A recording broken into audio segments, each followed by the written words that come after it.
There's a specific moment I want to start with, and if you have lived it, you already know exactly which one I mean. Something small happens, a spilled drink, a shoe that will not go on. The fourth time of being asked something you have already answered, and what comes out of you is enormous. The volume is wrong, the words are wrong, and there is a fraction of a second, right in the middle of it, where some part of you is standing slightly to one side watching yourself do this and thinking, this is not proportionate, and being entirely unable to stop. Then it ends. And your child is looking at you with an expression you will think about tonight after they are asleep. If that has happened to you, I want to say two things at the very start, because both of them matter and neither cancels the other. The first is that this is far more common than the silence around it suggests, and there are measurable reasons for it that almost nobody explains to fathers. The second is that none of those reasons make it acceptable, and none of them belong to your child. I'm going to spend this video on the mechanism because I think understanding it is genuinely useful, but I want to be completely clear about the frame before we start. Explaining something is not the same as excusing it. Your child is present when it happens. Your child is not the cause of it. And the responsibility for what comes out of an adult sits entirely with that adult, in every version of this, without exception. If you can hold those two things together, the rest of this will be useful to you. If you're hoping this video will tell you the shouting is fine because you're tired, it will not. There's also a specific question in the middle of this research that I think is the most important part, and it is uncomfortable. It concerns where the anger does not happen. I will come back to it because the answer is difficult, and it is also the reason there is something you can actually do. Start with the thing that gets dismissed as an excuse and is actually a measurement. In 2007, a team including Seung-Shik Yu and Matthew Walker published a study in Current Biology with a title that gives away the finding. The human emotional brain without sleep, a prefrontal amygdala disconnect. They took two groups, one slept normally, one was kept awake. Then they put both groups in a scanner and showed them a series of images that became progressively more unpleasant, and measured what happened in the amygdala, which is heavily involved in threat detection and emotional reactivity. Both groups reacted. That was expected. The sleep-deprived group showed 60% greater amygdala activation than the rested group, and the volume of amygdala tissue that lit up was around 3 times larger. Then they looked at the connection between the amygdala and the medial prefrontal cortex, which is the region involved in regulating and contextualizing emotional responses. In the rested group, that connection was working. In the sleep-deprived group, it was significantly reduced. So sleep loss did two things at once. It turned the alarm up, and it weakened the line between the alarm and the part of you that decides whether the alarm is warranted. Now, think about who lives in that state. A parent of a young child is not sleep-deprived for one night in a laboratory. They are sleep-deprived for months, sometimes years, in a way that never fully clears because there is no morning where it gets caught up. This does not mean tired fathers are entitled to shout. It means that the equipment you use to not shout is measurably degraded, and you have probably never been told that, and you have been interpreting the resulting failures as evidence about your character. That distinction matters, and I will keep returning to it. The mechanism explains why it is hard. It does not decide what you do about it. Now, the second mechanism, and this one is under-discussed, to a degree I find genuinely troubling. Depression in men frequently does not look like sadness. The stereotype of depression is a person who is flat, tearful, withdrawn. That is a real presentation, and it is common. But the clinical literature on paternal depression describes something rather different in a substantial proportion of men. Unwarranted anger outbursts, marked irritability, impulsivity, emotional rigidity, withdrawal from family sometimes, substance use anger, not sadness as the surface of the thing. And the numbers are not small. Roughly 1 in 10 fathers of infants experience depression, with prevalence in some studies peaking around 25% between 3 and 6 months after birth. Here is the detail that shows how badly this gets missed. The standard screening tool for postnatal depression asks whether you have been so unhappy that you have been crying. That question is a reasonable indicator in women. In men, it frequently detects nothing, because the men who are depressed are not crying. They are snapping. So you have a condition that is common in fathers, that presents primarily as irritability and anger, and that the main screening instrument is poorly designed to catch in men. Which means there are a very large number of fathers walking around believing they have a temper problem, or a character problem, when what they may have is a treatable condition that happens to express itself through the exact behavior they are ashamed of. And the shame is doing enormous damage here because it is the thing preventing the help. The literature on this is direct about it. Traditional expectations of masculinity, feelings of shame and stigma prevent men from seeking help.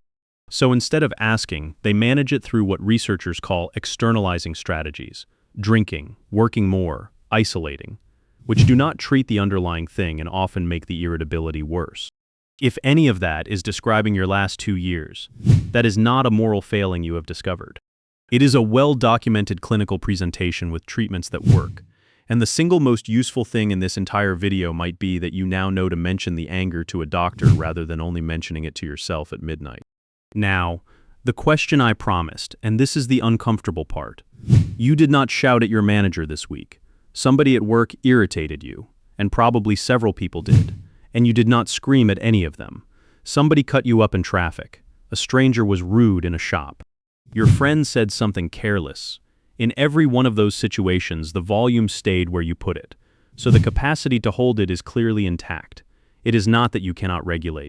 You regulate all day in circumstances that are frequently more provoking than a 4-year-old refusing to put a coat on. There are a few reasons why home is different, and they are worth separating. The first is depletion, and it is real. Regulating takes resources, and you spend most of yours between 9 and 6, in the place where the consequences of failing are immediate and severe. What arrives home is the remainder. The second is that home is where the tiredness lives, so the sleep mechanism and the emotional demand land in the same place. But the third reason is the one that is hard to look at, and I think it is the true one. Anger flows toward wherever it is safest to express it. Shouting at your manager has consequences. Shouting at a stranger might get you hit. Shouting at a friend risks the friendship. Every one of those situations has a built-in cost that your mind calculates without being asked. And a small child has none of those. A child cannot dismiss you, cannot leave, cannot retaliate, and cannot end the relationship. They have no leverage whatsoever, which makes them, in the crude arithmetic that operates below conscious thought, the safest available target in your life. That is a genuinely horrible sentence to sit with, and I have thought carefully about whether to say it. I think it has to be said, because it is the most accurate description of what is happening, and because leaving it out would let the whole thing continue to feel mysterious. But notice what follows from it, because this is the useful part. If the anger is going to the safest target rather than the most provoking one, then it was never really about what the child did. The spilled drink is the occasion. It is not the reason. And more importantly, if you can hold it in every situation where there would be a cost, then the capacity to hold it exists. That is not a comfortable finding. It is, however, a hopeful one, because a capacity problem would be very hard to fix, and this is not a capacity problem. There is one more layer, and it explains why this can feel like it arrives from outside you. A great many fathers are running a script they never chose. If you were shouted at as a child, you have a fully installed model of what an angry adult does. You watched it hundreds of times. You know the tone, the escalation, the phrases, and under load when the prefrontal contribution is reduced and the resources are gone, the mind reaches for the most available response rather than the best one. That is why so many people report the specific experience of hearing their father's words come out of their own mouth. It is not a poetic description. It is often literally the same sentences, reproduced under stress, by someone who swore at 19 that they would never say them. And here's the part worth holding on to. That pattern being installed does not make it inevitable. Plenty of people who were shouted at do not shout. The transmission is a tendency, not a sentence. But it is much harder to interrupt something you have not noticed you're running, and most people have never once stopped to identify whose voice they are using. Now, I want to say something about the child, because a video about a father's inner experience that never mentions the person on the receiving end would be a dishonest video. When you shout, the child is not receiving a proportionate correction that they will weigh up and learn from. They are experiencing the person who is supposed to be their source of safety becoming, briefly, the source of threat. Those are meant to be the same person, and in that moment they are not, and small children have no framework for that. What they tend to learn is not the lesson about the shoes. What they learn is that adults are unpredictable, that their own behavior can cause a large person to become frightening, and often that it is their fault, because young children reliably attribute causes to themselves. I'm not saying that to make you feel worse. Shame is already the main obstacle here. I'm saying it because keeping the child in view is the thing that makes the difference between a video that helps and a video that comforts. And there's a hard line I want to state clearly. Everything in this video is about anger that shows up as shouting, harshness, and losing your temper. If it has ever become physical, or if you have ever found yourself frightened of what you might do, that is not a thing to manage privately with better sleep. That is a situation to get help with now, today, from a doctor or a professional service. And there are helplines for parents in exactly that position that exist, because it is common enough to need them. So what actually helps? 4 things. And none of them is trying harder in the moment. The first is sleep. Treat it as a genuine intervention rather than a luxury. The U findings mean that protecting sleep is not self-indulgence. It is maintenance on the specific equipment you use to not frighten your children. That may require a conversation with your partner about who is getting up and when, and it may require giving something else up. It is worth more than most of what you would give up. The second is getting the depression question answered rather than assumed. If the irritability has been running for months, if it comes with flatness or withdrawal or drinking more than you used to, take it to a doctor and use the word anger when you do. Say it plainly. Men frequently describe everything except the anger and then get told they seem fine. The third is the in-the-moment one, and it is small on purpose because large strategies fail when the resources are gone. You do not have to become calm. That is not available in the middle of it. What is available is leaving the room.